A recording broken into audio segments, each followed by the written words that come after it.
Cigarette খাওয়া ছেড়ে দিন, সে ছাড়তে পারবে না। কারণ কি? কারণ তার এই এতদিন ধরে খাওয়ার কারণে নেশা হয়ে গেছে।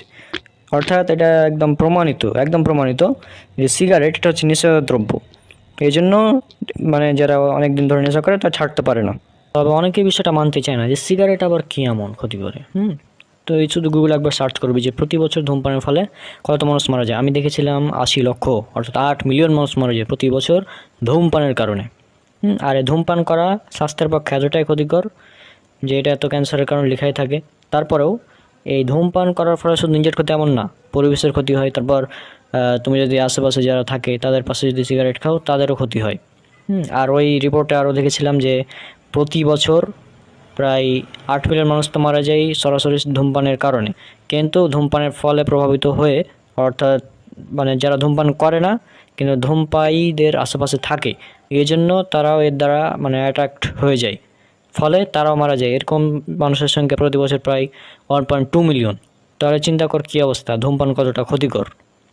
হ্যাঁ, এটা একদম স্বাস্থ্যের জন্য ক্ষতিকর, ইসলামে হারাম, মানে জাস্ট অনেক বড় একটা ক্ষতিকারক জিনিস। আর কোরআন হাদিসে তো মানে বিড়ি সিগারেটের নাম ধরে বলা থাকবে না যে এগুলো হারাম।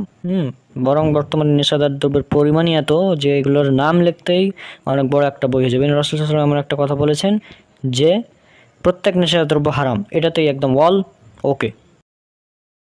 তার মানে সিগারেট একদম হারাম? একদম হারাম বন্ধু। আচ্ছা বন্ধু, খাবো না। এমনিতে তো আমি নেশা করি না, মাঝে মধ্যে খাই। আজকে থেকে এত সামনে কথা দিলাম, খাবো না, এই ফেলে আসলাম। আচ্ছা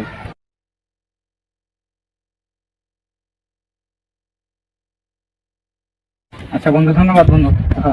ঠিক আছে, আল্লাহ তোকে এই কথার উপর আমল করার তৌফিক দান করুন। ওটা উঠে নি। আচ্ছা চল আমরা ওদিকে একটু গল্প করি নাকি? আচ্ছা চল।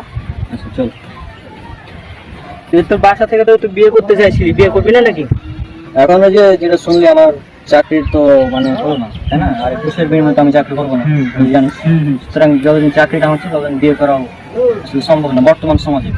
সেটাও ঠিক, বর্তমান সমাজে ওই চাকরি না হওয়ার কারণে আমার বিয়ে চলছিল যে মেয়ের সাথে কথা, ওই মেয়ের ফ্যামিলি থেকে আমাকে একদম মানে বলে দিচ্ছে যে আপনার সাথে বিয়ে দেওয়া সম্ভব না।